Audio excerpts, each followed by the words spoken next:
我是全宗唯一有望成仙的午休天才，如今却跪在执法堂前，腰间的赤霄剑双手奉上，求着师尊废我修为，把我逐出宗门。里里外外围观的弟子都震惊了，一众长老也懵了。原来前世我与天命之子斗了数千年，却没死在这个大魔头手中，反而死在了自己最在意的师尊剑下。至此我才明白天命不可违，和天命之子作对，就是和全世界作对。这一世我只想做个凡人，静静看着天命之子祭炼全宗。此时的我被天命之子设局诬陷，正一个人跪在执法堂前。不过我已不打算争辩那些对错。执法堂里里外外围满了弟子，他们都用一种惋惜的目光看向我。想不到万人敬仰的大师兄居然会残害同门。此时上方的白发道人开口道：江彻，你可知错？师兄，你就认错吧，虽然你这次犯的错足以被逐出宗门，不过你放心，只要你认错，师尊一定会原谅你的。说话的此人正是我的师妹，也是我犯下所有错误的目击证人。两旁的师弟们也是纷纷劝说着，想让我好好认罪。听着周围嘈杂的声音，我微微回神，抬眸疑惑地扫视着周围。不过这一眼却让在场众人汗毛站立。这个眼神还是他们敬仰的大师兄吗？好恐怖！我整理好脑子里的记忆，心中苦笑。没想到自己居然回到了这一天。我虽然知道这些罪行完全是子虚乌有，但还是缓缓起身站了起来。我认错。重活一世，我已经不想再争那些对错了。前世我拼死不认，到头来还是受到了重罚。苍鹤听到我认错，松了口气。饶是他化虚境巅峰的修为，还是因为我的这一眼头皮发麻。好，既然你认错，念你过往功劳，此次也并非有意为之，便罚你去无间峡谷面壁7日。听到这个处罚，我愣了一下。上一世我的处罚可是紫霄神雷灌体，不仅让我休养了数年之久，修为也倒退了一大截。但这无间峡谷虽说罡风环绕，雷霆交加，可对我目前的修为而言，就是可有可无。见到就这么点处罚，少女兴奋推开面前的执法堂弟子，一把抱住了我的手臂。师兄，太好了！感受到手臂上传来的温热，我转过头看去，随即猛然抽出了手臂，将眼前的少女甩到一旁。若思薇倒在地上，她不可置信地看向我，一时间忘了起身。从小到大，我无论什么要求都会答应她，哪怕是被师尊处罚，我没有在意若思薇，更没注意到她红了的眼眶。不过就算注意到了，我也不会有任何触动，毕竟我的心已经被伤透。桑鹤长老，我残害同门，按照门规，理当废除修为，逐出宗门。你这般袒护我，将门规置于何地？我语气平淡，可这番话在众人耳中却是平地惊雷。若思薇瞳孔震惊，师兄这是什么意思？处罚轻了还不好？不过还未等他想明白，便见我单膝下跪，把腰间的赤霄剑双手奉上。弟子已厌倦修仙界的打打杀杀，此次是本弟子之错，还请长老废去弟子修为。苍鹤从震惊中回过神，他猛地拍向桌案。胡闹！江彻，宗门念你天资不凡，且不是有意为之。全宗上下也都了解你的品行，所以此刻才会故意偏袒你。可你现在却在做什么？是啊，师兄，快和苍鹤长老认错，别无理取闹了。我挪了几步隔开若思薇，眼神瞥向了人群中站着的少年林雨，这方世界的气运之子。这一世你所为皆与我无关。我说道，弟子并非无理取闹，我现在只想当个凡人。前世我为了师尊，为了师姐，为了宗门，可换来的却是他们的围攻，最终惨死。我已体验过当强者的感觉，这一世我只想平平淡淡的过一生。听到我要当凡人，所有弟子都不敢置信。师兄可是宗门内最有机会成仙的弟子，怎么会愿意当凡人？不会是真的冤枉师兄了吧？肯定冤枉了。师兄什么人，咱们还不了解吗？我早就说过，师兄不可能做出这种事。听到众人的议论，林雨心头一颤，他没想到江彻在门内的威望居然这么高。苍鹤本就觉得证据有假，此刻也是不再怀疑。师侄，你别再提起退宗之事了，否则清月长老会对你失望的。我一定会找出证据，还你清白。清月长老是从小将我养大的师尊，无论我修为如何强大，都在他面前很乖顺，从未敢出言顶撞。师尊吗？我想起他那失望的眼神，心中没有刺痛，因为我早已经麻木了。师尊那边我会亲自和他说，还请苍鹤长老将我退宗的消息上报，一切后果我尽数承担。说罢，我将赤霄剑扔在地上，朝着无间峡谷的方向走去。走出执法堂时，众弟子纷纷退让，不过天命之子林雨却没有避开。大师兄，你这会让师尊陷入两难之地。我摇了摇头，你不必称呼我为大师兄。说罢便径直离开。前世我和林雨争斗了数千年，究竟谁是魔头？那些事情到底是谁做的？两人心中都很清楚，可世人唯独不相信我。那我便要看看，这一世林雨屠城炼丹，挑动两族大战，以血炼魂，以天下修士为熔炉助他飞升。这一件事，还会有谁来阻止？当日紫霄峰上，宗门高层会议，玄虚长老暴怒无比。清月，你看看你教的徒弟，废除修为，退出宗门，这是他能说出的话吗？他江彻作为宗门新一代的标杆，出了这等事，无异于宗门卸磨杀驴，不分黑白。弟子们会如何看待宗门？此事一旦传出去，后果不堪设想。坐席上的清冷绝色女子面色不变，但眼底却有些迷茫。真的误会小彻了吗？我会调查清楚，给他一个清白的。玄虚嘲讽道：这是调查的事情吗？若不是你亲手将他送去执法堂，若不是他对你这个敬爱的师尊失望，他怎会说出这种话？他是什么样的人？你难道不清楚？清月沉默了。是啊，他绝不可能做出这种事。可当时证据确凿，还有他师妹思维作证。最后紫阳长老开口缓和气氛，务必要调查清楚，恢复江彻名誉。这事儿要是传到那几个老家伙耳中，不知道要被嘲笑多久。无间峡谷内，我内侍石海蹙眉不已。所以是你将我送到了现在。系统小精灵点了点头。上一世，你孤身一人对抗气运之子，能坚持数千年。这次只要你剥夺他的气运，一定能扭转乾坤，阻止天地大劫。天地大劫？我笑了，随即脸色阴沉下来。滚开！所谓天地大劫，不就是林雨为了飞升祭炼天地吗？上一世我想阻止，可师尊师姐这些我曾最爱的那一群人，却齐齐对我出手。系统被我吓住了，他知道我巅峰时期连天道都不惧，何况此刻他这个一缕天道的化身。但想到自己千年后也会随天地一同被炼化，系统还想抢救一下。你难道不想想你的师尊师姐吗？他们最后可也是惨死，你难道想让这种事情再发生一次？你既是天道，就应该知道他们对我做过什么吧？你觉得我重活一世，他们配让我出手吗？此时的无间峡谷外，若思薇正抱着赤霄剑红了眼眶，想到执法堂内江彻当着所有人面厌恶地看着自己，他就感觉被无数根针扎入心脏。明明前几天还疼爱自己的师兄，怎么会变成这样？难道就因为自己向师尊作证？可自己明明亲眼看到师兄将那些弟子扔进了妖族之口啊！难道自己真的错了吗？这时执法堂弟子从不远处走来，直直来到若思薇面前。若师妹，我们来找你问些事情，还请跟我们走一趟。这些弟子话语很友好，不过眼神中却带着痛快。以往若思薇犯过不少需要重罚的错事，却都被江彻掩护过去。执法堂弟子也都是睁一只眼闭一只眼，今天终于能光明正大的把他请去执法堂了。周围的弟子都很惊讶，怎么回事？执法堂弟子怎么会来抓若师妹？也不怕江师兄找麻烦？切，你们还不知道啊？若思薇做伪证，师兄就是被他害的，来无间峡谷受罚。一时间，众弟子看向若思薇的眼神皆是唾弃。知人知面不知心呐，江师兄如此宠溺他，真是养了个白眼狼。听着这些声音，若思薇脸色唰的一下有些苍白。此刻她的内心很复杂，既期望能够还师兄清白，免受不白之冤，心底却又希望没有什么新的发现，这样自己不过是捍卫宗门门规，自己还是那个师兄最疼爱的师妹。片刻后来到执法堂，周围数位长老皆是神色肃穆，而执法堂中心一面巨大的法器浮空而立，竟是天机镜，勘探未来流注过去，唯有宗门无上强者渡劫才会借助此等宝物。若思薇神色呆滞，万万没想到苍鹤长老会请来天机镜。苍鹤此时只想找出证据，完全没在意若思薇脸上的不安。若师侄，你且上前一步，站到天机镜下。若思薇先是愣了一下，随即神色间充满了愤怒。你们也在怀疑我做伪证？你修为尚浅，我觉得你很可能中了敌人的幻术。若思薇一怔，幻术？自己中了幻术？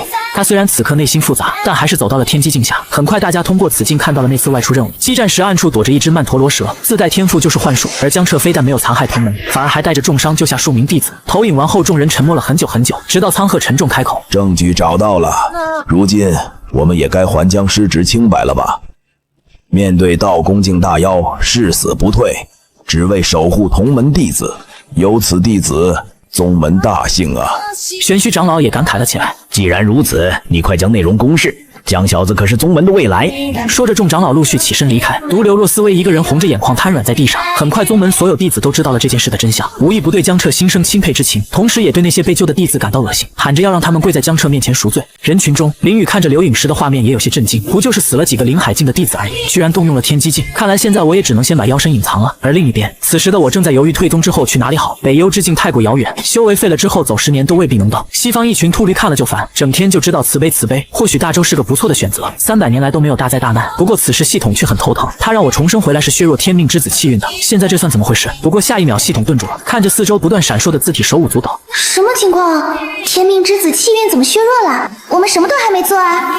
系统这边正笑得开心，我却有些不爽，看着眼前请我出去的弟子道：所以你们是找到证据了？执法堂弟子恭敬道：堂主不久前请出天机镜，已经看到了事情发生的全部经过。天机镜？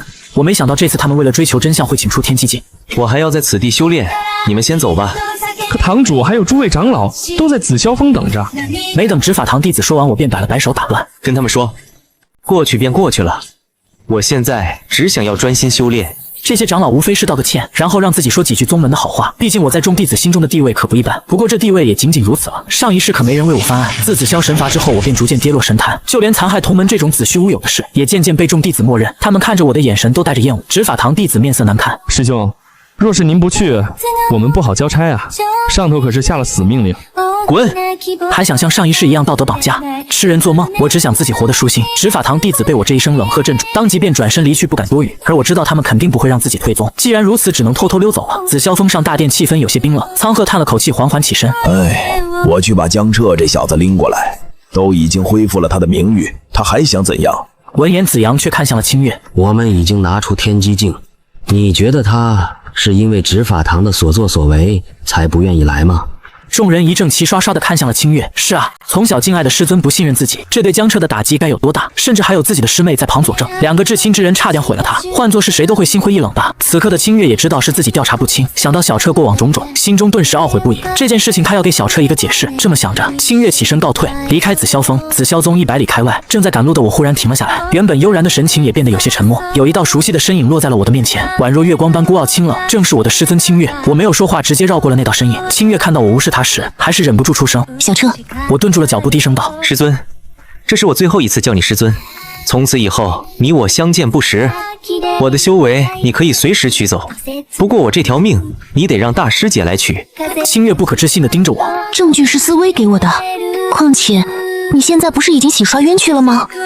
就这么一件事，你居然要和我断绝师徒关系？”以前的小彻不是这样的。我微微抬眸：“是啊，以前的江彻就像你的一条狗，对你所有的话都言听计从，既不会像师妹那般扑在你怀里撒娇，也不会像大师姐整日围在你身边请教。所以这些年我的所作所为，你全都没看见吗？问也不问就尽数相信师妹。”听到我的这番话，清月只感觉心像被针扎了一般。不是的，残害同门是大罪，而且证据确凿。若不是我亲自交由执法堂，以你先前抵死不认的样子，宗门只会对你加重处罚。我笑了，证据是小师弟和师妹的口供吧？这就是你说的证据确凿？况且受伤的弟子全是被妖兽撕咬，我的剑法尽数都是你教的，你但凡抬眼去看，怎会认不出来？清月沉默了。小彻对思薇比谁都好，思薇也是整日黏着小彻，他以为其中不会有假，只想着快点解决这件事。我嗤笑一声，哼，宗门令牌我扔了，劳烦以后别来烦我，此生让我做个凡人。说罢便朝着大洲走去。清月看着我的身影渐行渐远，心中升起一抹惶恐，像是就要丢失某种重要的东西了。似乎若是真的放我离开，这份师徒情谊将会彻底消失殆尽。这次是我调查不周，但你还是我的徒弟，你要离开，我不同意。下一秒我便感觉浑身僵硬，动弹不得。你想要干嘛？带你回宗门。清月凌空而立，淡淡开口，随即引着我直直朝着宗门飞去。宗门内若思薇和林雨焦急的来回踱步。放心吧，师兄一直都很疼你，这次咱们是中了幻术，不怪你。林雨安慰着师妹。若思薇听完后心情平缓了许多。没错，师兄一定会原谅我的。只要自己撒娇，师兄肯定会像以前一样对待我的。没多久，天空出现了2道光点，直直朝着白云峰而来。看清来人后，若思薇欣喜若狂地走上前，我稳住脚步，全当没看见他，只是转头看向清月。我可以回去了吧？清月挥手解开我身上的禁制。他们在这里等了你一晚上，肯定是要道歉的。师兄妹间有什么误会，说清楚就好了。见到禁制被解开，我懒得停留，更不愿听他们废话。不过没走几步就被师妹拦了下来，她手中拿出一把黑红交织的灵剑。师兄，这是你的赤霄剑。赤霄剑是我第一把也是唯一佩剑，是师尊在我年幼时赠予的，我一直都是细心呵护。当时我丢下它也是冲动之举。我望着这柄剑有些失神。赤霄剑前世便一直跟随我，就算所有人都不相信我，可赤霄剑就像是我最信任的兄弟，永远陪伴着我。不过赤霄剑最终还是被斩断了，被最敬爱的师尊亲手斩断。想起过往，我浑身散发出一股戾气，不过很快又归于平静。扔了吧，我此后不再练剑。说罢便直接转身离开。我一个人来到了白云峰后山摆烂，不修炼，不历练，就连最简单的吐纳都不愿意做。师尊看着封闭60的我摇了摇头。小彻，此次无涯书院开启，我命你携宗门弟子前去扬我宗门神威。不去。我连看都没看师尊，起身就朝着不远处深潭走去。若思薇万万没想到，现在的我居然连师尊的面子都不给。师兄，你现在只是道心受损，这般不敬重师尊，待你清醒后。然而话还没说完，便被清月打断。若是你此次能够带回一篇大儒经文，与退宗的要求，我便同意了。清月知道，想要让我前去大洲，就必须要付出些代价。此话一出，若思薇震惊瞪大眼。成交。我迅速冲上前答应。清月见我答应下来，内心很是高兴。只要经过大儒经文洗涤，小彻应该就不会说出这种无理的请求了。既然如此，那你尽快准备准备，明日便出发大洲。我点了点头，随后拿出了一块留影石。好，不过我需要您重新说一下刚才的话。清月看着我手中的留影石，微微一怔，旋即有些刺痛地看向我。你就一定要离开宗门？从小到大，我一向待你不薄。是，我承认前些日子误会了你，但事情已真相大白，你还要我如何去做？我摇了摇头，对于前些时日的事情，我从未放在心上。但人各有志，莫要强求。清月愣住了，脑中闪过曾经的一幅幅画面，一个小男孩站在阳光下，挥舞着手中的木剑，坚定朝着自己开口：师尊，我一定要好好修炼，长大以后保护你，保护大师姐。他们都说我天赋很高，要志存高远，可保护师尊就是我的志向啊。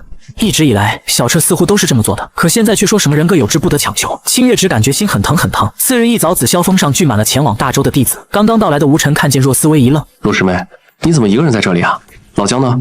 宗门鼓励竞争，所以也有不少人向江彻挑战。虽说挑战者进阶败北，但江彻还算为人谦和，就算胜了也从不狂傲，因此很多弟子都很乐意向江彻挑战。而吴尘便是狂热挑战者之一，每月都未曾缺席。只不过这2个月江彻都没有露面。若思薇闻言有些手足无措：师兄还有一会儿就来了。吴尘知道他这2个月不受江彻待见，便笑着拍了拍他的肩膀：老姜待你如亲妹妹，多哄哄她就没事了，别太傲娇，要不然等哪天有你后悔的。若思薇苦笑不已，他已经哄了2个月了，可师兄对他的态度丝毫没有软下来。江师兄来了。倏然一位弟子惊喜地开口，我嘴里叼着根杂草，神色慵懒，此刻毫无半分仙家弟子的感觉。吴尘上前拍着我的肩膀笑道：你可算来了。我很是诧异，你怎么也来了？前世这家伙另有任务可没去啊。还不是你一直待在白云峰，不能找你打架。听说这次历练你也要参加，我就来了呗。怎么样，身体好点了吗？我露出真挚的笑容，就那点罡风，给我挠痒痒还差不多，受伤是不存在的。吴尘在前世是我的好友，虽然后来2人还是因为那些丑闻逐渐远离，但就算自己成了世人唾弃的畜生，吴尘也从未对自己出手。那就好，等这次任务结束，我和你再战一番。不过要我说，你以后别那么大意，等出事了未必会有人帮你。这次事情你看看，除了我，还有谁替你伸冤的？不对，古悠悠那个暴脾气好像也替你打抱不平了。放心，以后不会了。不过我有些惊讶，真是奇怪了，古悠悠那个小辣椒居然替我说话了。此刻没人搭理的若思薇只感觉骚得慌，似乎周围弟子都鄙夷地看着他。他何时受过这等屈辱？只能转移话题道：吴师兄，咱们快些走吧，只有半月时间，儒道书院就要开启了。吴尘瞥了眼我们，笑道：那好，咱们启程吧。说罢，他便率先踏上了飞剑，其他弟子见状也纷纷跟上。而我将赤霄剑扔了之后，便没了灵剑，扫视一圈后，将目光定格在了不远处的树上，随后微微挥手，2片树叶便出现在眼前。我轻轻一跃，便跳了上去，眨眼的功夫就飞到了数里开外。这一幕瞬间让众人惊掉了下巴，这对灵力的掌控未免也太强了吧！仅凭树叶就能飞行？等等我！吴尘赶忙御剑跟上，被彻底忽视的若思薇泪珠从眼角滑落。以前他可是众星捧月的存在，只要师兄在，所有弟子都会围着他转。此刻他坚定了内心想法，一定要弄到大儒经文，这样一切都会恢复原状了。大洲境内，我走在街道上，看着来来往往的行人，轻然一笑。如今的大洲4分5裂，国主更是沉迷后宫不理朝政，但他生了个好女儿。大洲在他和天命之子林雨的治理下，成了万年来最强的国家。只是可惜国主走得太早，没有看到大洲所有子民成为血影的样子。老姜，你干嘛呢？吴尘见我表情有些异样，不禁问道：就是有些惊讶，大洲内忧外患，这皇城依旧是歌舞升平。吴尘无语，想这么多干嘛？王朝的事情哪用得着咱们操心啊？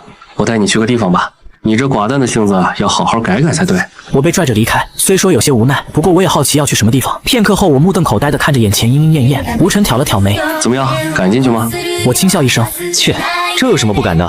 随即闲庭信步地走了进去，就像是常客一样，这让吴尘看得震惊不已。若是没重生前，以我的性子的确会羞愧难当，不过现在的我已是不同以往。但既然来了万花楼，那自然是要看一场好戏的。在找了个位置坐下后，我喊了几个小花魁侍酒，随后才笑呵呵地看向吴尘：你这家伙怎么和回到了家一样？吴尘张大下巴，好久才憋出一句话。我轻轻抿了口酒：修道亦修心，纵使环境万般变化，我自岿然不动。况且来这里算什么？就算是魔尊魅仙岩站在这里，我也不会有丝毫动摇。魅仙岩那可是魔族万年天资最强的魔尊，听到我竟敢编排魔尊，吴尘吓了一跳：你小子找死，别带上我！魔尊可是连紫霄剑宗都不敢轻易得罪的存在，他可不敢继续在这个话题上讨论，连忙转头岔开了话题。你知道我今天为什么带你来这吗？我虽然明白这里即将会发生什么，不过还是装作不知情的摇头。这里即将举办一次儒道诗词大会，而文人写诗如出刀，我是想来为吴家看看，这里是否有值得招揽的弟子。我可不信，你不会是借着这个理由，伯母才同意你来这里的吧？吴尘讪笑了笑，若不说这个理由，等回去之后肯定会挨母亲揍的。我揶揄开口，哼，以前怎么没发现？你还怕你妈？而在我2人谈话之际，4楼雅间内，一个侍女正向床榻上妩媚动人的女子禀报：修道亦修心。哼，真没想到紫霄剑宗的后辈中还有这等有趣之人。媚仙颜起身下床，露出洁白修长的玉腿，明明是很自然的走动，但却有种摄人心魄的美感。尊主，要不要奴婢去教训此人？在他的眼中，尊主就是至高无上、不可亵渎的存在。但是江彻一个小小的道宫修士，竟敢这般羞辱尊主。毕竟是紫霄剑宗的得意门生，怎么能去教训呢？妩媚的笑容再加上那心平气和的声音，侍女以为尊主打算就这样放过江彻，可媚仙颜接下来的话却是让她心头一颤。宰了喂狗吧。此时儒道诗词大会上，我看着天命之子冷笑一声，这家伙果然还是来了。若非他有那所谓的华夏底蕴，又岂能在前世写出大鹏一日同风起，扶摇直上9万里这种志向高远的诗词？系统察觉到了我的心思，急忙开口：宿主，我这里有华夏诗词全集，只需要100点天命值。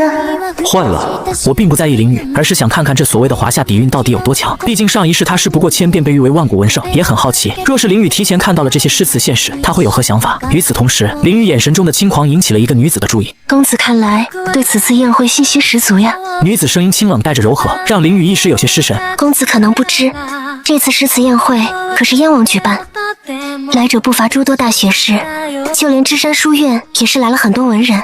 林雨闻言心中冷笑，一群垃圾也配和华夏千年底蕴相提并论，同时言语中也毫不谦虚。何须浅碧深红色，自是花中第一流。女子闻言心头一颤，她知道自己改变命运的机会来了。她叫顾惜，是大周一人之下的6公主，可自从父皇痴迷长生之道后，她的地位一落千丈。曾经关系亲密的诸位哥哥，为了争夺皇位，竟然想要将她下嫁北齐，嫁给那个七老八十的皇帝。而她唯一能自救的办法，就是在无涯书院开启之日，获得一位儒道大能的认可。她在这里做了3个时辰，觉得刚刚出现的林雨是最有希望的人。她的眼中有蔑视，有不将任何人放在眼中的轻狂。思绪拉回现在，不等顾惜开口，2楼便传来了一道清冷的声音：暗淡青黄体性柔，情书寄远之相留。何须浅碧深红色，自是花中第一流。虽说文无第一，但这首词却让在场所有人眼前一亮。不对，这首词其中一句不正是先前这位公子所作吗？林雨没有在意周围目光，他眼神冰冷地注视着2楼的位置。难道是穿越者？不知是哪位公子作词，不妨出来一见。2楼处，我和吴晨同样都震惊地看向小厮，当然我是装的。此刻的我正控制着小厮走上台前，在场众人皆是露出震惊之色。一个小厮体内没有半点才气，他怎么可能写出这等诗句？小厮不管众人态度，神态慵懒地看向林雨。李清照诗人的词用在这烟花柳巷之地，难道公子不觉得羞愧吗？林雨的脸色变了又变，不用说了，眼前之人就是穿越者。此刻林雨心中燃起浓烈杀意，不过还是笑着回应：李清照为何人？为何我从未听闻？小厮淡然一笑：公子日后便知道了。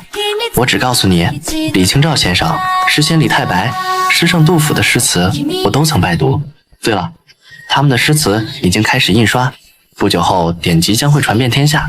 在书籍印刷出来前，你可别冒充他们，横区4句也别随意抄袭哦。雨落消失在众人面前，林雨的脸色也变得十分难看。华夏这么多诗词，他也只能记得些许，而这家伙却如此有把握，那除非和他一样拥有系统。林雨最终没有参加这次诗词大会，而他灰溜溜的告别并未掀起多大风浪。我饶有趣味的看着下方沉默不语的顾惜，他现在已经笃定先前那首词是林雨抄袭，若非如此，怎么会突然离开？他在恨自己不是男儿身，恨自己眼拙。想到无涯书院不足半月就要开启，自己还没有找到可结盟的道友，他又有些心急。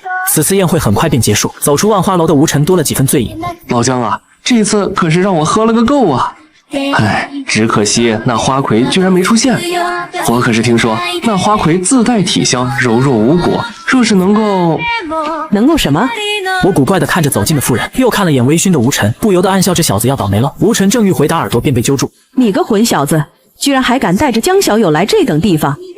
老娘今天非让你后悔回大周！我跟在后面乐得合不拢嘴。伯母，使劲揍他！我都说不来，他非要拉着我去，说什么带我见世面。吴夫人更气了，江彻是谁？那可是紫霄剑宗年轻一代的标杆，自家儿子怎么好意思把他给带歪的？不远处的若思薇是跟着伯母一起来的，而我却像没看见一样，直接无视了他。此刻，若思薇只感觉密密麻麻的针刺向胸口，疼得不能呼吸。她强压下心中的酸涩，小心翼翼地抓住我的衣角。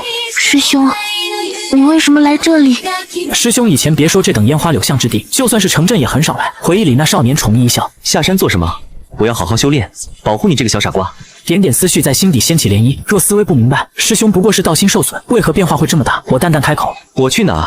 和你有关系吗？他们是谁？万花楼前的文人见我一点也不怜香惜玉，不由得好奇起来。他你都不知道？那可是紫霄剑宗的江彻，剑道一途的绝世天才。一旁的顾惜疑惑道：江彻怎么会在这？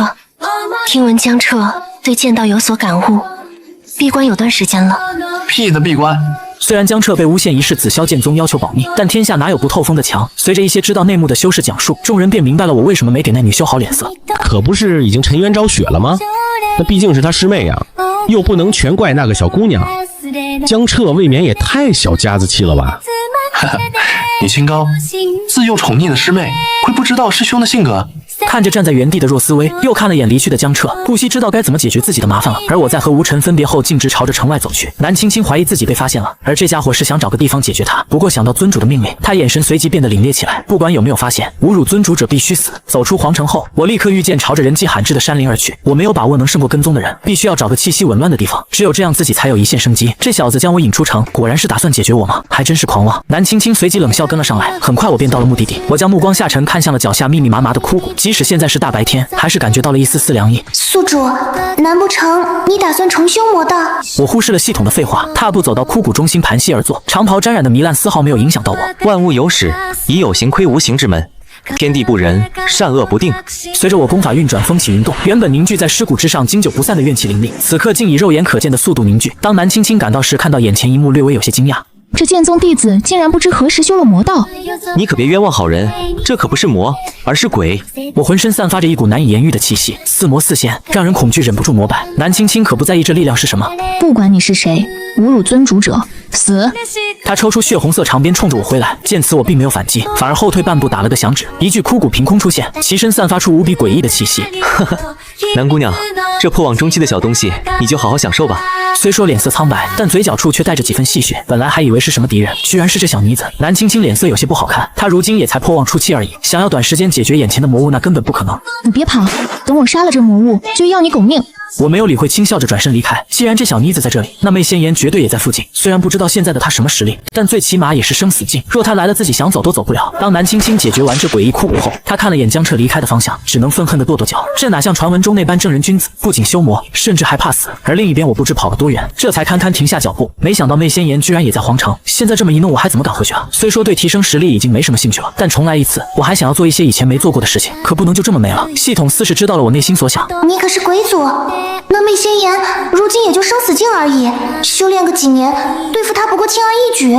说白了，系统就是想要让我重新修炼，阻止灵雨。闭嘴，老子现在要将体内的怨气给清理一下。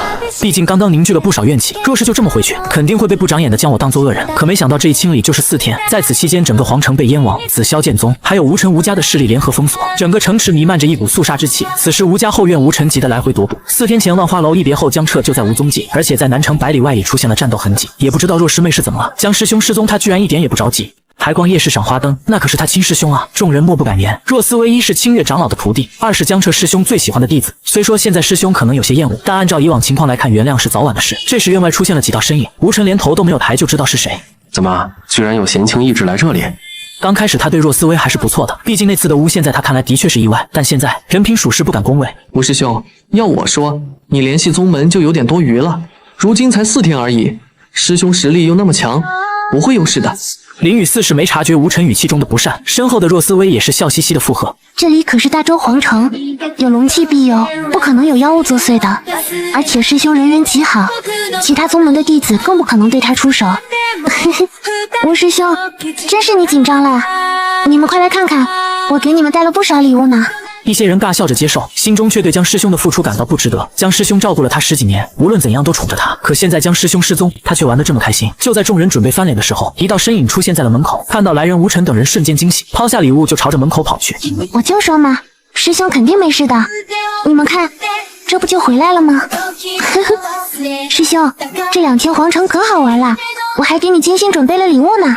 若思薇巴巴地说个不停，说着还跑到了我的身边。我可不想继续听下去，而是转头看向吴尘。最近别让伯母出门了，有几个魔族混进了皇城，应该也是为了无涯书院。吴尘皱了皱眉头，居然有魔族混进来，那你这些天没事吗？我表情严肃地朝着院内走去。破忘期魔族，若不是我运气好，你还真见不到我了。这句话似是解释，又似是嘲讽。若思薇顿时呆在了原地。师兄，你真的遇到危险了吗？我看都没看他一眼，心中思考起来，该提醒的我已经提醒了，算是仁至义尽。我想脱离宗门，或许现在正是个大好机会，没必要真拿到什么大儒经文，我现在就能走。我在离开的时候，悄悄地散去了一身修为，又改变了自己的气息和容貌。现在只要自己不主动暴露，就没人知道我曾是紫霄剑宗唯一有望成仙的午休天才。然而没走出去多远，却看见道路尽头站着一个面若凝雪的少女。公子，快救救我！我呆愣在原地，这怎么还能遇见熟人啊？不久前他还指着我的鼻子，大喊要取我狗命。没错，这人正是魔尊的徒弟南青青。不得不说他的演技还真是不错。如若我不知道他是破望中期的修为，还真可能被忽悠着来一场英雄救美。在他身边的土匪见我只是手无缚鸡之力的青年，顿时哈哈大笑。小娘子，你这求他还不如求我呢。南青青眼中的杀意一闪而过，继而是绝望无助的看向我。土匪见这少女还在企图求救，扭头冷眼看向我。臭小子，赶快给老子滚，否则别怪我刀下不留情。他看我皮肤细嫩，极有可能是从不远处皇城离开的读书人，而在大周劫杀富商女眷，最多只会被围剿。但若是书院的人，哪怕只是受伤，别说山寨了，九族都要被杀。虽然他不知道面前突然出现的少年身份如何，但还是小心为上。我看着他谄媚一笑，好嘞，我这就滚。随即直接狂奔，一溜烟的功夫，南青青连我的背影都看不到了。土匪鄙夷的看了眼我离开的方向，又转过头看向了被拦住的两位少女。小娘子，看来你求助的这人，他似乎不行啊。可他话才刚说完，脖子上便传来一阵凉意，随即视线开始模糊，天旋地转。南青青拍了拍手，平静地走向另一旁。尊主，那少年跑了，追上他，带回来。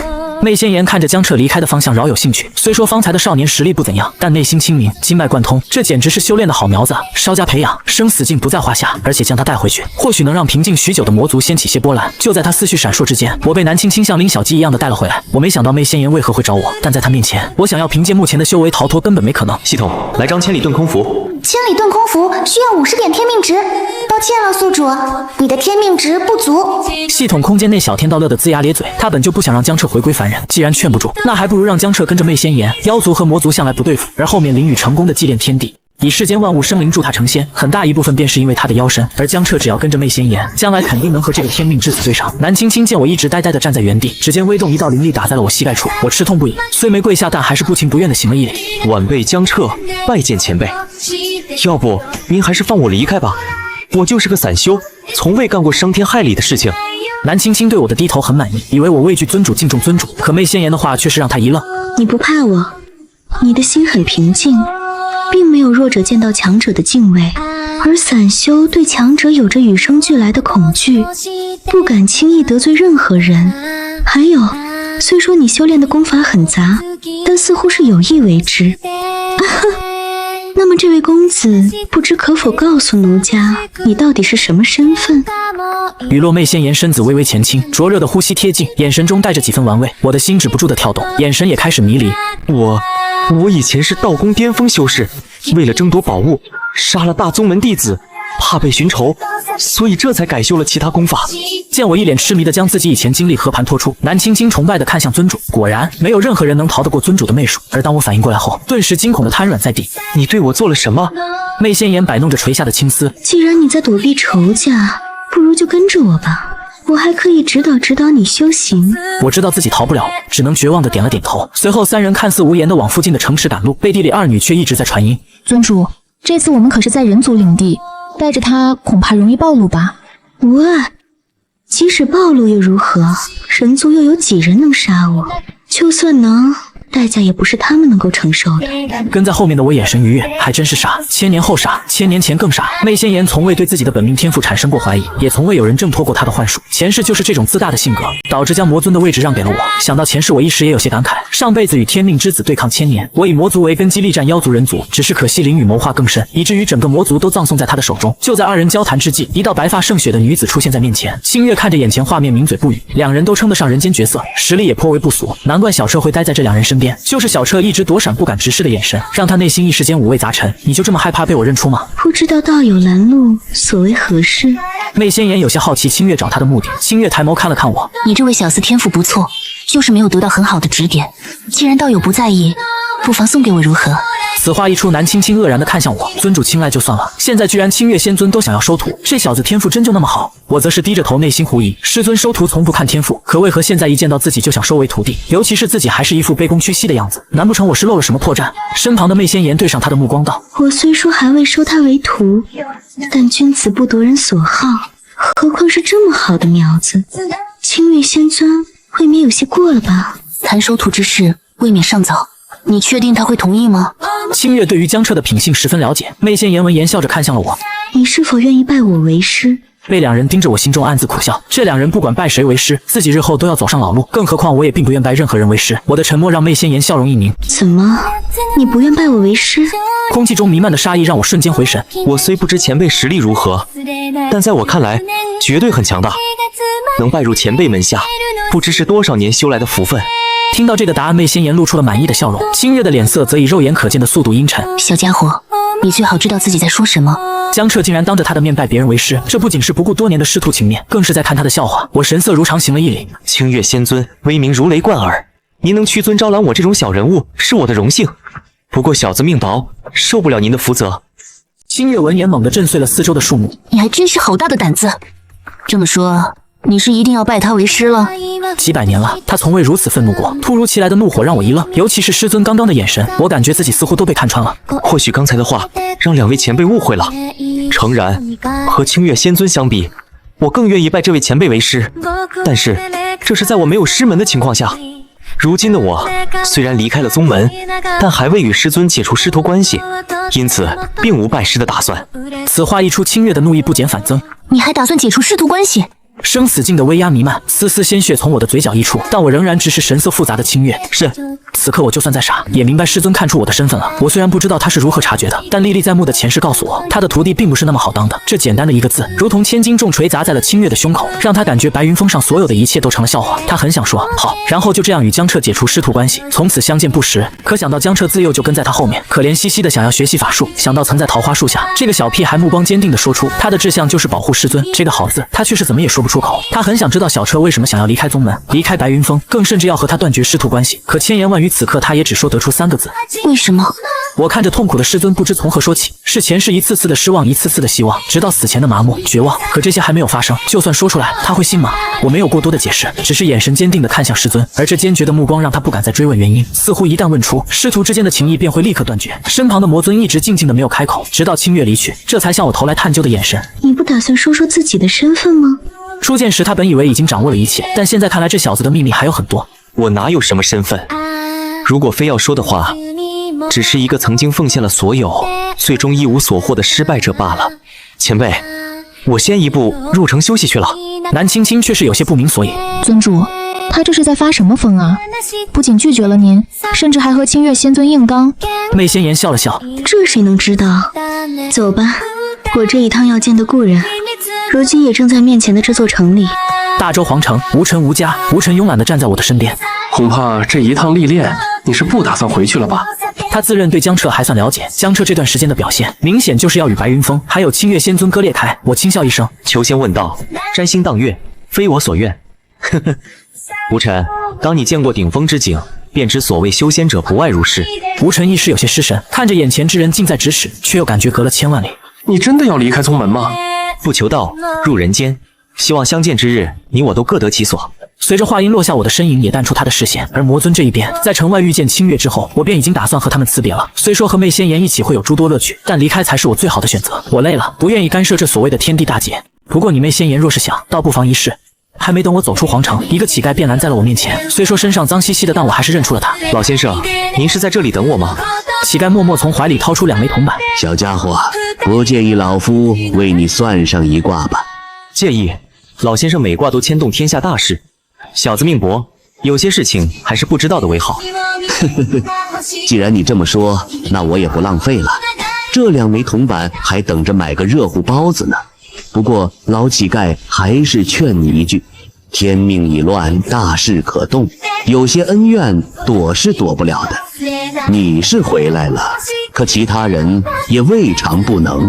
我愣了一下，随即抱拳行了一礼。不愧是传闻中的老先生。不过小子已摒弃所有，纵使他们回来又如何？前世因果自有他人解决。说完便踏步离开。老乞丐注视着我的背影，喃喃自语：你放不下的，他们也不会让你放下。因果尚在。走远后，我这才皱了皱眉。系统，天机老人的话你也听见了吧？要知道逆转时空就是当年的我也做不到，自己之所以能回来，还是因为系统的帮助。系统闻言有些心虚，我只是天道的一缕意识，任务只是将你带回这个时间点，并协助你阻止天地大劫。若是他们也能回来，或许是当时出现了些意外，卷动了其他生灵的神魂。而他没敢告诉江彻的是，他正准备借助克扣的天命值来逐一觉醒相关之人的记忆。若是让江彻知道了他的所作所为，那很有可能会被当场拆掉。另一边的南青青看到没有半点修为的乞丐一愣，这就是尊主的故友吗？媚仙颜则是语气中带着几分恭敬。天机老人，如今我已是生死境巅峰，可否告知奴家当年的谜底？天机老人笑了笑，天机已乱，未来再度混沌。老夫当年所言，你便当听了个笑话吧。媚仙颜闻言脸色阴沉了下来，他被当日的话困扰了数百年，清月一句笑话就想要接过。老先生，麻烦您还是给个答案，否则我便要请您去魔族坐坐了。天机老人并不害怕，老夫本就时日无多，小友还是别浪费口舌了。当年那一卦他还没算彻底，便让他落得如此下场。如今苟延残喘，只是想看看未来究竟如何。媚仙颜咬紧牙关，好，那我就只问一个问题：当年你说我会追随一个男子，随他征战，告诉我这个人是谁，这总没问题了吧？要知道，若是他臣服，就意味着整个魔族也臣服了。天机老人躺了下来，待到梦醒时分，自然知晓他是何人。媚仙颜气得有些牙痒痒，知道他不愿意多言，只得挥袖离开。紫霄剑宗宗门广场，清月带着一众弟子返回宗门，却发现苍鹤长老早已等候多时。江彻人呢？他出去游历了，短时间内不会回来了。苍鹤失望的点了点头。前些天我抓了几条曼陀罗蛇，还想着等他回来一起炖汤呢。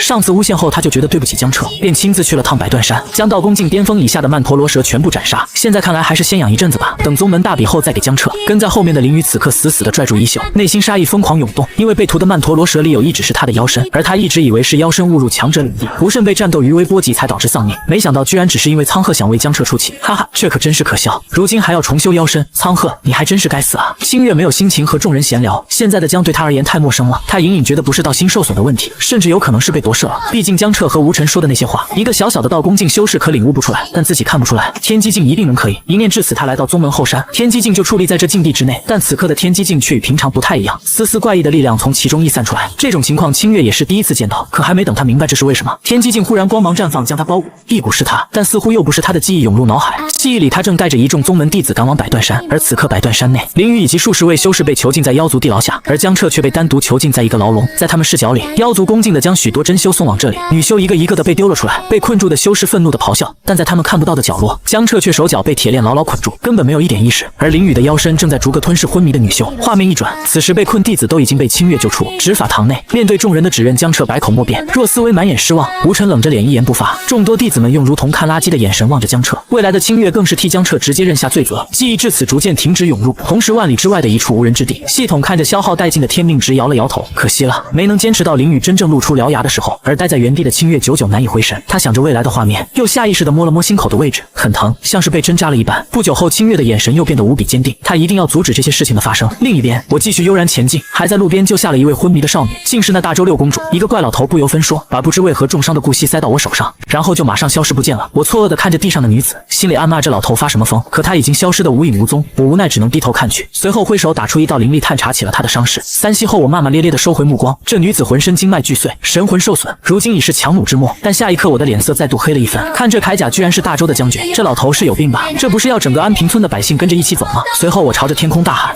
老东西，快送点灵石草药来！”雨落一堆灵石草药出现在地上。此刻时间耽误不得，我迅速地将灵石凝结成法阵为其疗伤。在稳定了他的生命迹象后，我走到草药旁开始炼丹。以我目前的修为，想让这姑娘痊愈基本上没办法，唯有通过强行提升她的境界，或是功法自行运转，才能有一线生机。随后我缓缓抬手，2个丹炉在身边凝聚，几十种草药被包裹其中。不远处躲在暗中的老头见状瞪大了眼睛：3品通脉丹，4品补魂丹，这可是只有4品炼丹师才能炼制的。如此年纪4品丹师，这怎么可能？更别说还是同时炼制。可随着我撤去灵力，完美无瑕的丹药浮现而出，4品丹师的身份也是无疑了。下一刻，我将丹药给女子服下，又狠狠地踹了几脚，这才痛快地离开。随后我找到老者，眼神不善：“为何要将他送到安平村？他又是何种身份？”要知道，以老头化虚境巅峰的实力，治疗一个武者简简单单，我实在想不出他有什么理由这么做。我是妖，而他是人皇血脉，两者相碰必有一死。我皱起眉头，隐隐猜到了他是谁。说说具体情况。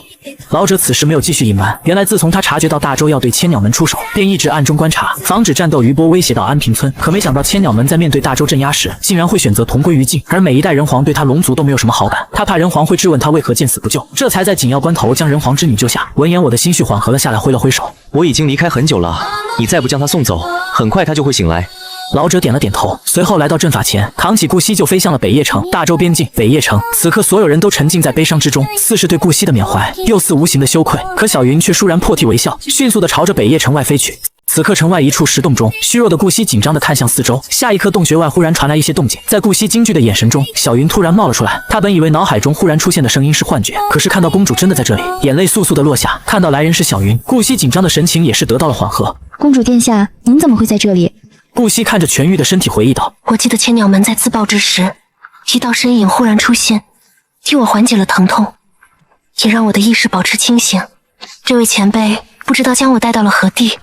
小云，去让人帮我查一下北邺郡的一个村子，里面居住着很特别的青年和老者。他知道前辈将他送到这里，本意是不愿意被打扰，但是救命之恩又怎能不报？还有那位青年实力肯定不弱，若是能为大周所用，这绝对是一大战力。小云点了点头，随后又疑惑地看向顾惜。可是公主，您还要去紫霄剑宗啊？如果要去寻找这两位，时间根本来不及。顾惜一愣，随后摇了摇头。若是可以找到那两位救命恩人，不去也无妨。以后总会有相见之日。随后两女来到了北邺城，转角处一个乞丐忽然拦住了他们。小姑娘，老夫为你算一卦，若是算得好，可否给老夫一顿饭钱？顾惜看着老乞丐可怜，于是丢下了1两银子。天机老人见状，从怀中掏出了3枚铜板，还请公主殿下抛掷铜板。听到对方称呼自己公主，顾惜神色一凝，难不成这老乞丐真是什么隐士高人？小云也是一脸错愕。整个北邺城除了城主府，没人知道公主的身份。顾惜抱着怀疑的态度，将3枚铜板扔在地上。天机老人将之前早已算好的说了出来：公主殿下有帝王之命。自从他推演出不只是江彻，其他人也可能回归之后，天机老人便在等待未来的改变。可是2个月过去，所有的事情都在有条不紊的发生。照这样下去，等他死的时候都不能看到所想看见的。如今顾惜身上沾染了些特殊气息，他自然要推波助澜。小云闻言怒声呵斥：放肆！你个臭乞丐，想死不成？这要是让那些皇子听去了，公主殿下恐怕会有性命之忧。顾惜看向天机老人：老先生，我不知你是如何看出我身份的，但帝王之命可不能乱说。天机老人并未因小云的话而害怕。我说的帝王，并非凡间皇帝，也并非你父皇那般的伪皇，而是统御人族的人皇。天机老人的声音拨动了顾惜的心弦。大周之所以不被修士随意支配，甚至让紫霄剑宗这等宗门尊敬，不正是因为父皇乃是当代人皇？可如今这老乞丐竟然说父皇乃是伪皇，而他才是真正的人皇，这怎么可能？回过神来，顾惜还想要询问，却见老乞丐早已消失，唯有地上留下的几个字：拿着铜板，今晚做个好梦。小姐，您真的相信这老乞丐的话？看今夜的梦吧。顾惜朝着城主府而去，淡淡道：若是今夜的梦足够吸引他，那和诸位哥哥争上一番也未尝不可。回到房间，顾惜本想直接睡下，但此时天还未黑，再加上那老乞丐的话，此刻根本静不下心睡觉。辗转反侧之后，顾惜运转功法修炼。他修炼的功法名为太黄经，乃是皇室最为重要的功法。要知道，即使是9品武者，最多也就是能和灵台中期的修士相提并论。可修炼太黄经，除了寿元之外，却能和渡恶强者一较高低。而这还不是太黄经的极限，但功法强大，代价自然变高。历史上不知多少皇子殒命于太黄经，可今日修炼顾惜却发现自身的异常，体内的霸道真气似乎变得极为温和，感受到丹田中不断被压缩的真气，顾惜感觉到前所未有的舒适。就在他沉浸于修炼之中时，他并未发现怀中的3枚铜板正在散发着白色光芒，随后悄悄融入了他的身体中。白光消失的瞬间，顾惜的修炼也出现了异样，丹田之中的真气竟然开始暴动，要死！这是顾惜昏迷前唯一的想法。大周皇城皇宫，皇宫中顾龙城看向丞相秦笑：你说，此次覆灭了千鸟门，北邺城那边会克扣多少资源？我想最低1成。秦笑思索片刻，回答道：顾龙城轻笑，北邺城城主是个操练兵马的好手，我倒是希望他多拿一点。哎，这些资源放到我这里，也只能送入国库吃灰。大周国库共有3层，第1层存放了普通灵士钱粮之类，但从第2层开始便是真正的修炼资源，可送进去容易，拿出来就比较难了，需要耗费极大精力。秦笑听到陛下的话，疑惑道：你现在还不能开启第2层？这不应该啊！顾龙城闻言连连苦笑。玉玺残缺一角，并不完整，我怎么开启？要知道国库中可是有着武者长生的秘密，在万年前，武道是不弱于仙道的存在，曾一度压得众仙抬不起头。秦孝闻言皱了皱眉头，他也知道只有修炼太黄经的皇室弟子才能将残缺的那一角找到，可数千年来，不知多少皇子因为太黄经暴毙而亡。陛下，这太黄经真的有用吗？顾龙城笑了笑，没有说话。下一刻，玉玺忽然散发出淡淡的光芒，而出现这种情况唯有一种可能，那就是有修炼太黄经的皇室子弟接触到了传国玉玺的残缺一角。两人对视一眼，顾龙城迅即发出诏令，立刻让所有皇子7日之内回来。等等，还有6公主。他让希儿修炼太黄经，只是让他享受更多的大周气运庇佑余生。但若真的是希儿找到了传国玉玺残缺那部分，那他不介意让人族出现一位女帝。此时一旁的秦孝不安地看向顾龙城，陛下，您可还记得那一条祖训？顾龙城毫不在意，传位就传位，朕又不是贪权之人。大周有一条祖训，若是将来某一日残片被皇室子弟找回，当代人皇必须无条件禅让。而此刻在北邺城的顾惜做了一场梦，梦里他一睹林雨在万花楼大展风采，又目睹了他在无涯书院七步成诗，写出了那横渠4句，获得儒道圣人认可。在梦里他同样摆脱了齐国婚约，本打算游历天下的他，却在林雨的帮助下一步步登上了皇位。在梦里，他得到天机老人的指引，找到了传国玉玺残缺的那部分，重现了武道盛世，将大周打造成了万古圣朝。可大周强盛却引来了妖族忌惮，无数妖族践踏百姓。他率领人族修士与妖族大战，可外患爆发的同时，邪修又掀起了风浪。以江彻为首的邪修屠灭了一座座城池，一时间人人自危。最后他请仙门镇压，江彻被逼无奈之下逃往了魔族。本以为江彻到此结束，可谁知不久之后，他又竟率领100万魔族大军重来。他梦到了许多江彻令人发指的事情，直到看见那一幕：一人一妖一魔凌驾于众生之上的对话。魔问玩弄众生的感觉如何？人和妖对视一眼，站到了一起。仙风道骨的人族修士轻笑开口：你死了，便无人再挡我成仙的步伐。魔冷冷一笑：杀我，你没那个实力。雨落3道震碎一切的力量碰撞，将整个世界笼罩。顾惜还想看下去，却难以抵挡这恐怖的威压，意识逐渐沉沦，直至退出梦境。顾惜扭头看向四周，却发现床榻周围站着许多人，有父皇，有3个燕王，北邺城城主陈叔叔，甚至还有很多仙门子弟。顾龙城见到顾惜醒来，满眼兴奋。怎么样？身体哪里不舒服？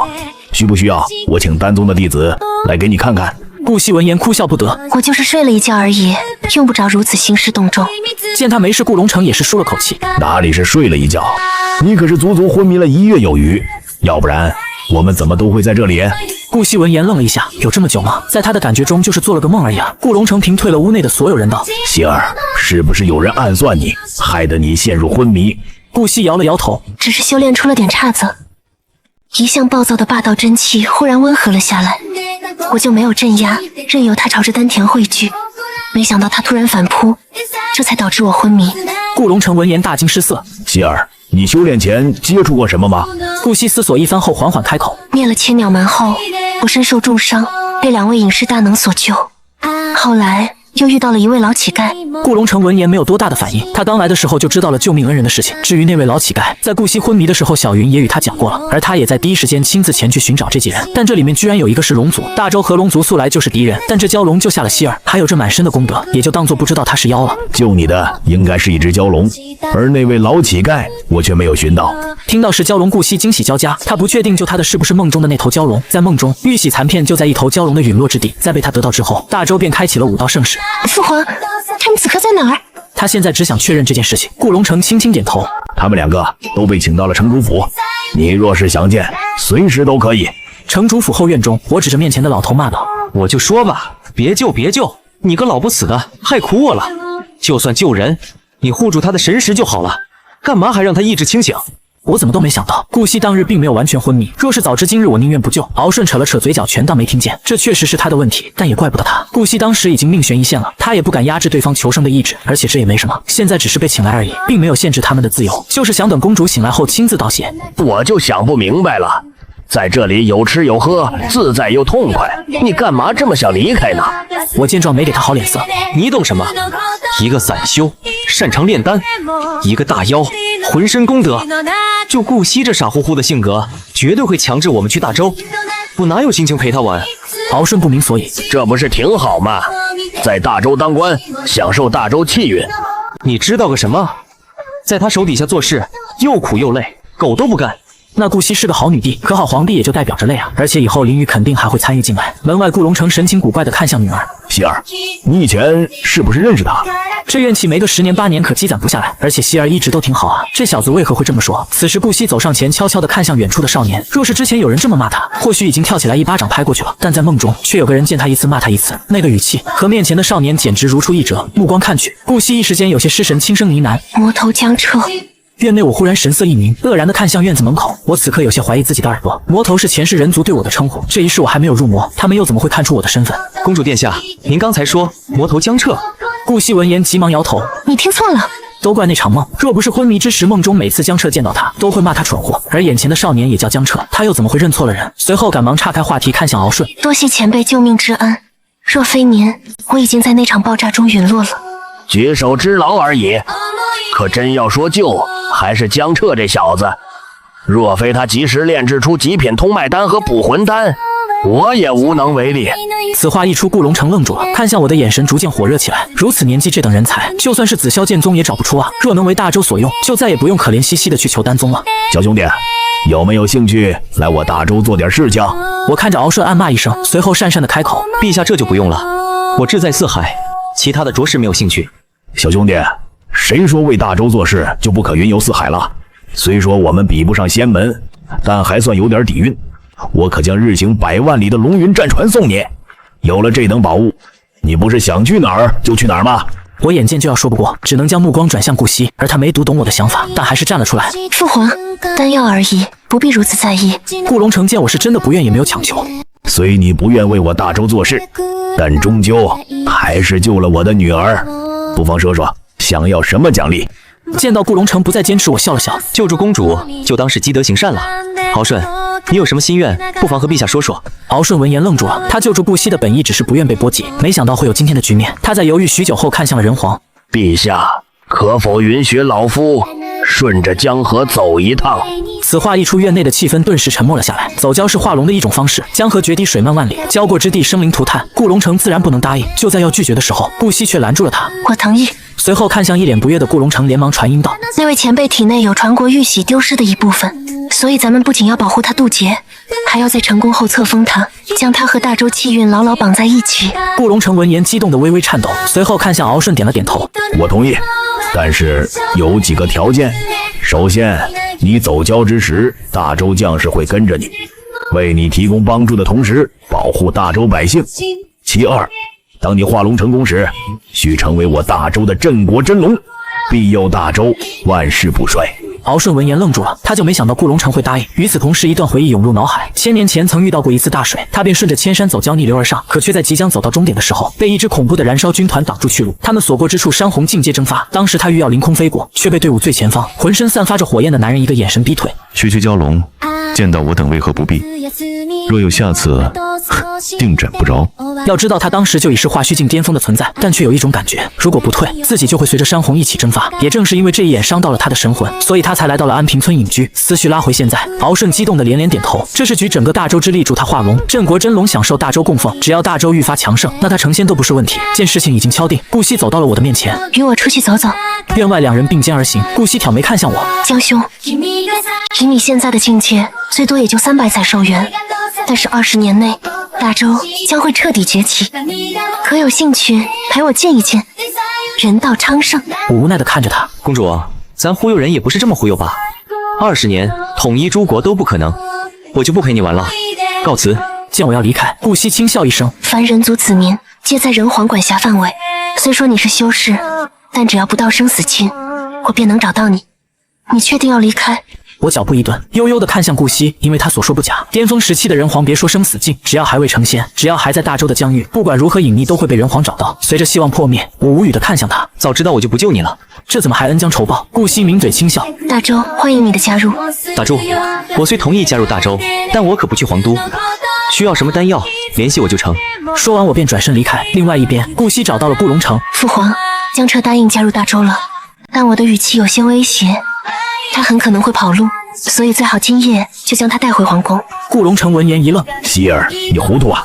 每一位丹师都可以说是毒师，你威胁他，咱们有无数种死法。”顾惜摇了摇头：“我觉得他不会是心思恶毒之人，而且是不是毒药，我看得清楚。”顾荣成见女儿执意如此，虽说有些无奈，但还是让敖顺把江彻打晕连夜送回皇城。而敖顺得到这个命令后，先是迟疑，最后一咬牙溜进了我的房间。对不起了，江小友，实在是陛下给的太多了。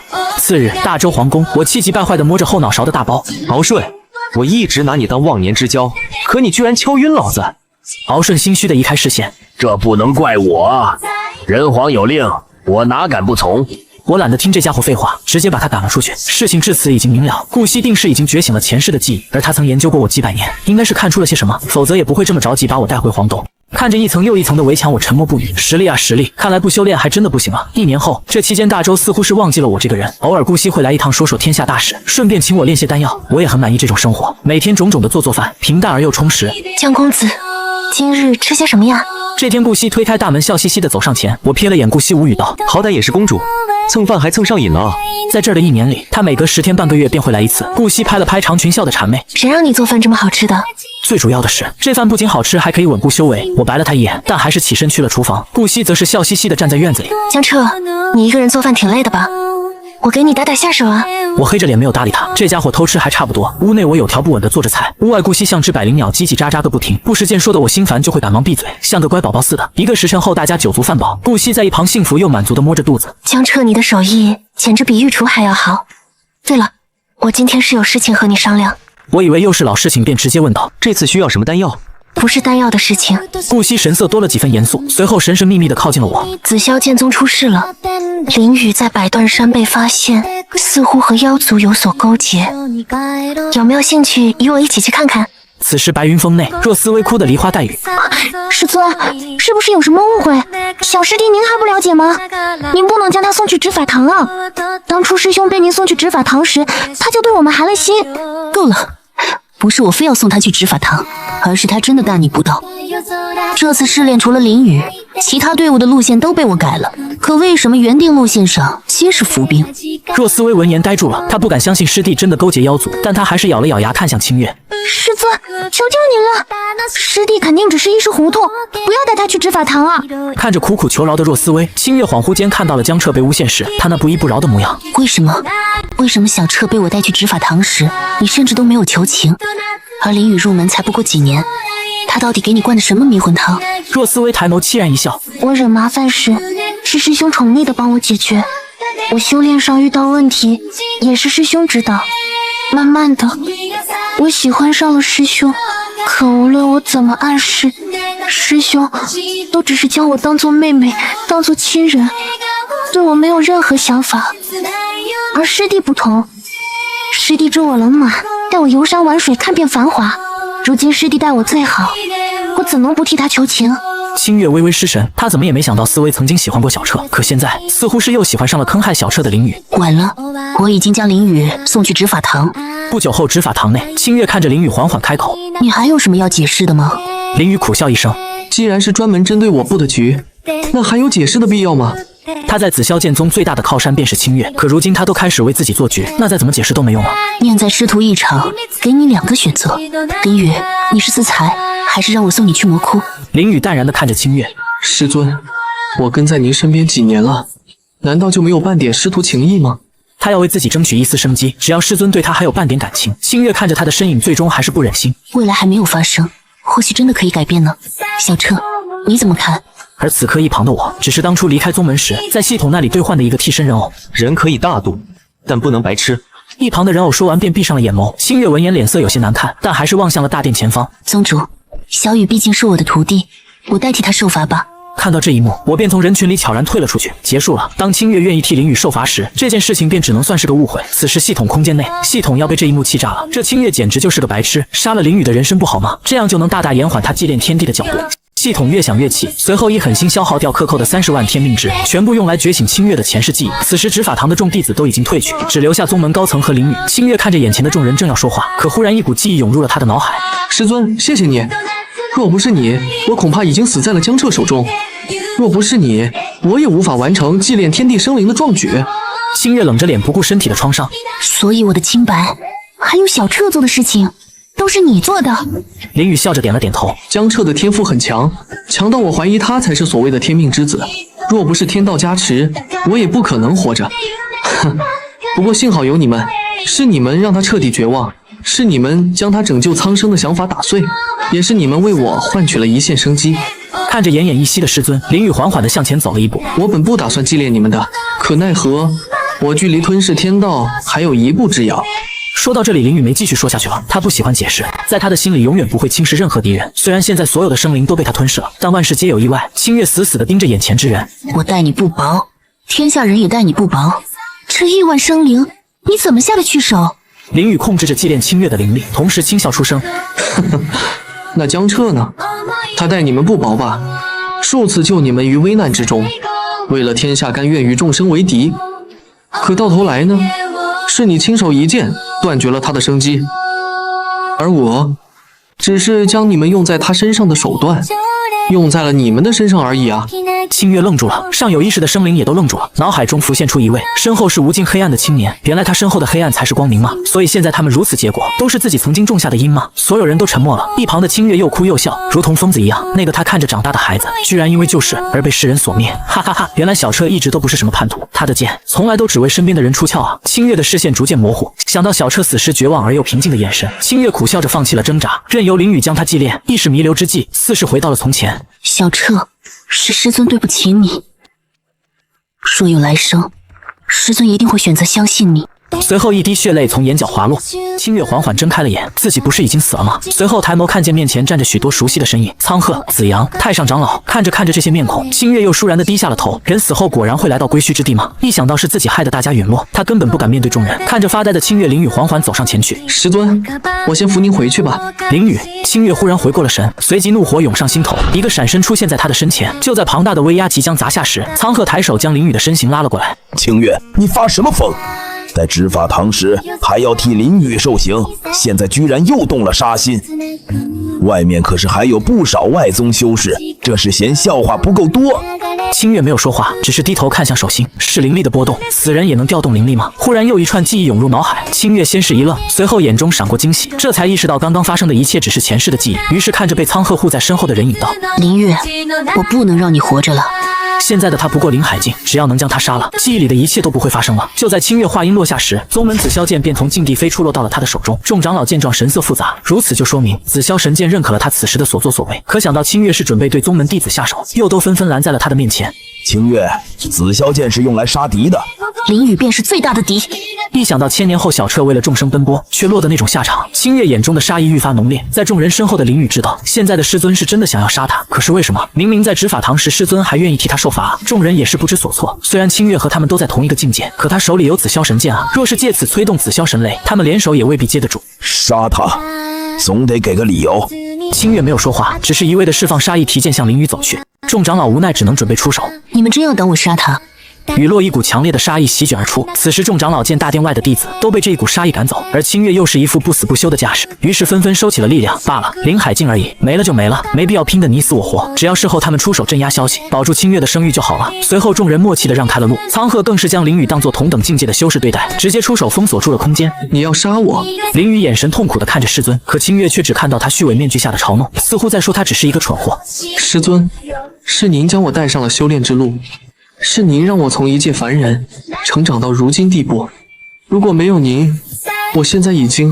可话才说到一半，林雨便感觉脖子上突然传来一阵凉意，随即天地倾倒。他到死都想不通师尊为何会突然杀他。小彻，师尊为你报仇了，未来的一切都不会发生了。雨水缓缓地打在他的身上，他也缓缓地提着东西远去。片刻后，宗门的一处角落里，若思薇楚楚可怜地看着我留在宗门的替身人偶。师兄，小师弟他会不会出事啊？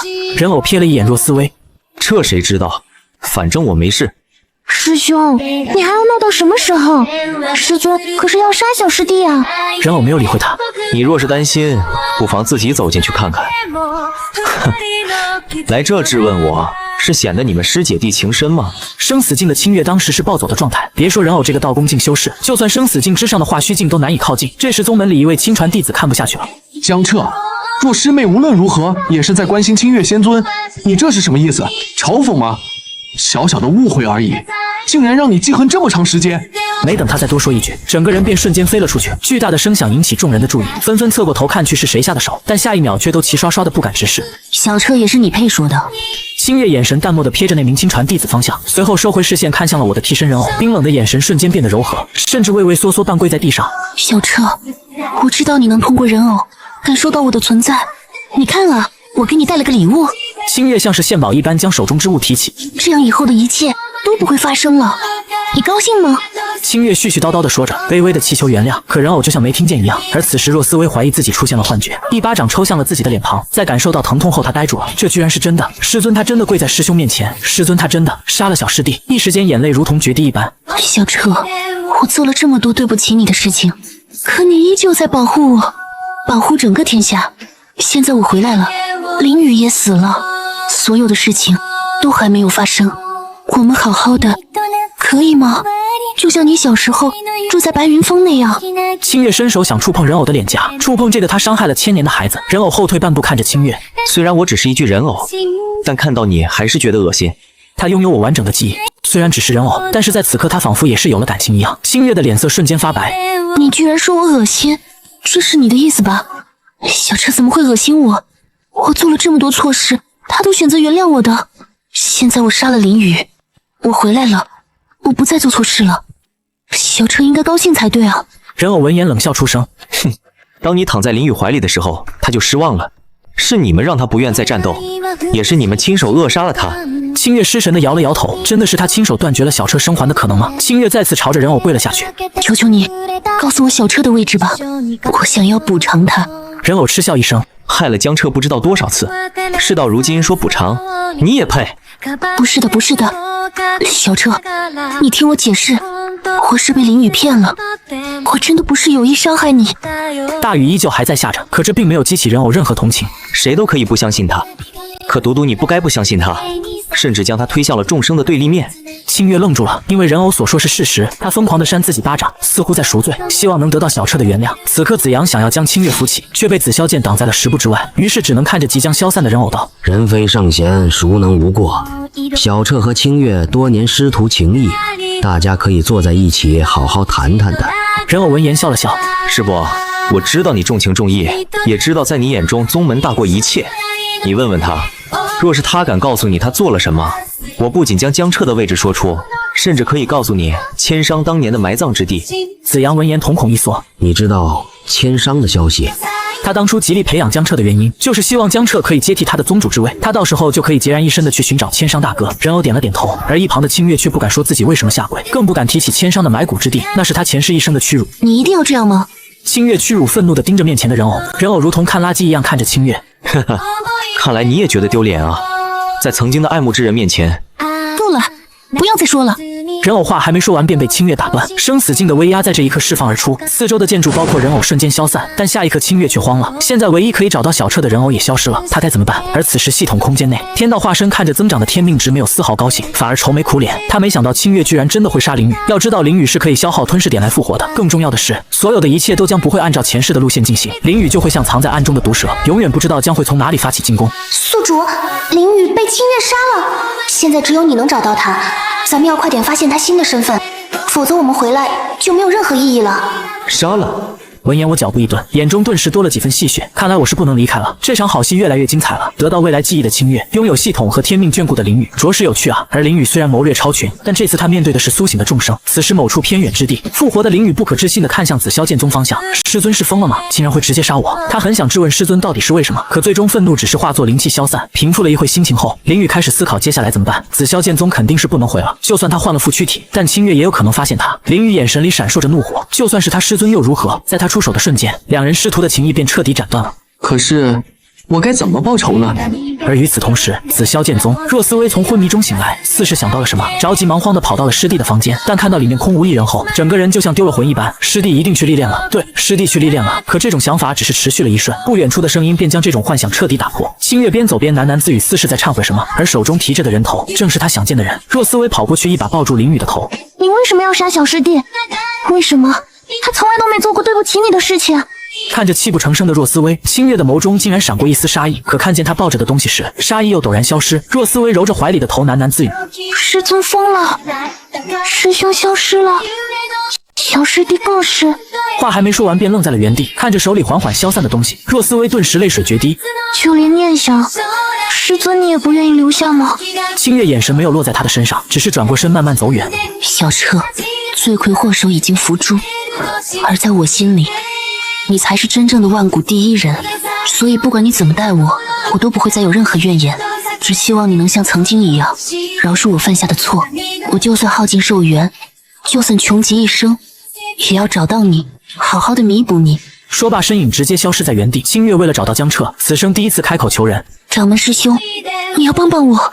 子阳闻言愣住了，但片刻后又想明白清月所为何事，无非就是想借用他这个掌门的职位，调动更多天机境的权限来寻找江彻的踪迹。好，你随我来吧。片刻后，天机境前，清月缓缓地抬起手心，随后赤霄剑被唤了出来。他看着手中的长剑，同时一股记忆涌入了脑海。师尊，我要用这柄剑保护师尊，保护咱们白云峰的所有人。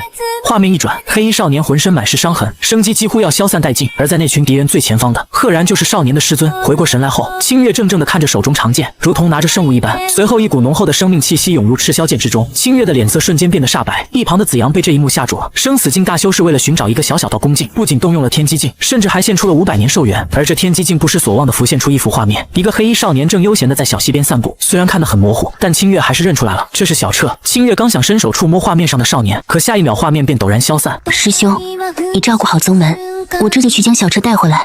子阳看着清月虚弱的模样，叹了一口气，也没有阻止。另一边，无人之地内，我正悠闲地和系统聊天。宿主，你好无聊啊，不是睡觉就是散步，你也不怕被发现？我笑了笑，当得知他回来的时候，我便知道自己已经藏不住了。系统看着我开心的样子，忍不住一愣。你就不恨他吗？如今他有着上一世的记忆，肯定对你充满了愧疚，所以你怎么对待他都是理所应当的。我摇了摇头。前世的我恨师尊，恨世间所有人，恨师尊不分黑白，恨世人为什么不相信我，而是相信林雨这个道貌岸然的家伙。可在恨的同时，我又深深地敬爱着师尊，爱着世间一切。在最后被师尊一剑抹除生机的时候，我竟然恨不起来了，似乎这一切也就那么回事。感受着我的情绪，系统沉默了。这不是不恨，而是心死了吧。与此同时，天穹之上，清月隔着云层静静地往下看，就像卑劣的偷窥者，注视着我的一举一动。许久之后，他鼓起勇气落了下来。小彻，咱们可以坐下来聊聊吗？我看到清月出现，顿时愣住了，没想到居然来得这么快。随后没有理会，直接转身朝着屋子里走去。可清月直接拦在了我的面前，声音卑微又可怜：“就一会儿，就一会儿好吗？”他想和我解释上一世自己所做的一切都是被林雨蒙蔽。我直勾勾地盯着清月。聊什么啊？聊你上一世利用感情将我骗去陷阱，还是聊你和林雨的那些事情？我说的很随意，可却让清月如坠冰窟。他知道解释已经无用，将我哄骗到必死的阵法是他，带着数不尽的修士追杀我的也是他。小彻，我想弥补你，不管是……可话还没说完，便被我直接打断。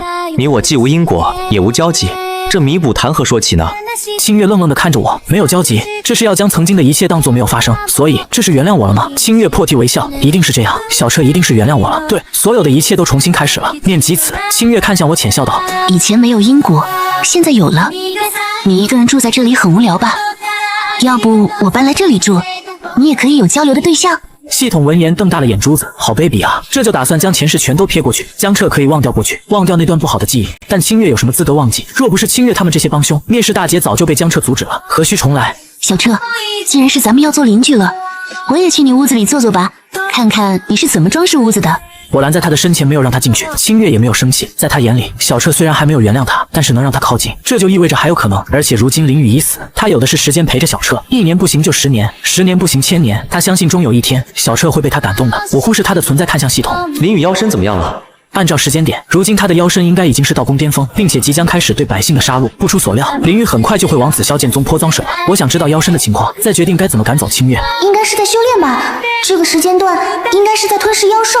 系统说着的同时，随手查找了一下，但看到资料后，脸色顿时难看起来。他吞噬了7个村庄，数万百姓死在了他手中。系统懵了，为何这家伙竟然提前开始吞噬凡人了？按理来说，应该还有半年，妖身才开始真正对凡人感兴趣啊。那边到底发生了什么？而我则是抿着唇，看来是不用自己赶人了。与此同时，大周皇宫内，顾惜也已经怀疑到了天命之子，因为在他前世的记忆里，林雨就是个道貌岸然之辈，并且知道他替身不死，真身不灭，所以很有可能是想和污蔑江彻一样，诬陷紫霄剑宗。想到这里，顾惜一愣，再联想到清月前段时间的变故，难道和他做了一样的梦，甚至梦到的更多？否则他怎么会对江彻卑躬屈膝？怎么会毫不犹豫地斩杀林雨？一念至此，顾惜下定决心，等下次见到清月仙尊，一定要试探试探。